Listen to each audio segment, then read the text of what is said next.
श्री स्वामी समर्थ. जय जय स्वामी समर्थ.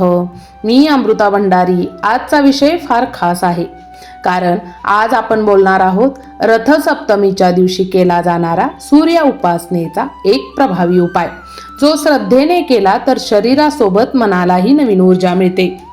रथसप्तमी म्हणजे सूर्यदेव आपल्या रथातून उत्तरायणच्या दिशेने पूर्ण वेगाने प्रवास सुरू करतात असा हा दिवस. या दिवशी केलेली सूर्य उपासना म्हणजे संपूर्ण वर्षासाठी ऊर्जा, आरोग्य आणि सकारात्मकता मागणं असतं. शास्त्रात सांगितलं आहे, या दिवशी सूर्याला अर्घ्य दिलं तर जुने आजार, आळस, भीती आणि अडथळे हळूहळू दूर होतात. सूर्याचा उपाय कधी करायचा ते आपण इथे बघूयात. रथसप्तमीच्या दिवशी सकाळी सूर्योदयाच्या वेळेत किंवा सकाळी 7 ते 9च्या दरम्यान हा उपाय तुम्ही करायचा आहे. या उपायासाठी लागणारे साहित्य म्हणजे तांब्याचं भांड, स्वच्छ पाणी, लाल फूल, अक्षता आणि गूळ. सूर्याला अर्घ देण्याची संपूर्ण पद्धत तयारी इथे सांगते मी तुम्हाला. सकाळी लवकर उठा, आंघोळ करून स्वच्छ पांढरे किंवा हलक्या रंगाचे कपडे घाला. घराच्या बाहेर किंवा गच्चीवर उभे राहा जिथून सूर्य दिसतो. काळ्या रंगाचे कपडे अजिबात घालू नका. अर्घ्य तयार करताना तांब्याच्या भांड्यात पाणी घ्या, त्यात थोडा गूळ, अक्षता, एक फूल म्हणजे लाल असावं ते फूल घाला. अर्घ्य अर्पण करताना एक मंत्र म्हणायचा असतो, तो म्हणजे ओम घृणी सूर्याय नमः. हा तुम्ही 9 वेळा किंवा 11 वेळा म्हणा आणि सूर्याला अर्घ्य द्या. सूर्याकडे पाहत पाणी हळूहळू अर्पण करत म्हणा, ओम घृणी सूर्याय नमः.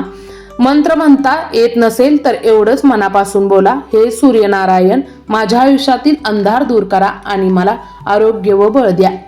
अर्घ्य दिल्यानंतर डोळे बंद करून 1 मिनिट शांत उभे राहा. सूर्याची ऊब आपल्या शरीरात शिरते आहे असं मनात कल्पना करा. ज्यांना सतत थकवा जाणवतो, आत्मविश्वास कमी वाटतो, डोळ्यांचे, हाडांचे किंवा डोकेदुखीचे त्रास ज्यांना आहेत, करिअर कामात अडथळे येतात, घरात नकारात्मकता वाटते, अशा लोकांसाठी हा उपाय खूप फायदेशीर ठरतो. काय टाळावं? अर्घ्य देताना तुम्ही चप्पल घालू नका, घाईघाईत करू नका, राग चिडचिड मनात असेल तर तुम्ही करू नका. सूर्यदेव शांत मनाला फार पटकन प्रसन्न होतात. उपाय करताना मनात असा संकल्प करा, आज रथसप्तमीच्या दिवशी मी श्रद्धेने सूर्य उपासना करत आहे. माझ्या आयुष्यातील अंधार, आजार आणि अडथळे हळूहळू दूर होत. मंडळी, सूर्य म्हणजे फक्त आकाशातला ग्रह नाही, तो आहे आपल्या आत्मविश्वासाचा, आरोग्याचा आणि तेजाचा स्रोत. रथसप्तमीच्या दिवशी हा एक छोटासा उपाय नक्की तुम्ही करून बघा. जय सूर्यनारायण नमः. जर तुम्हाला हा छोटासा उपाय आवडला असेल तर नक्की कमेंटमध्ये जय श्री सूर्यनारायण प्रसन्न लिहायला विसरू नका.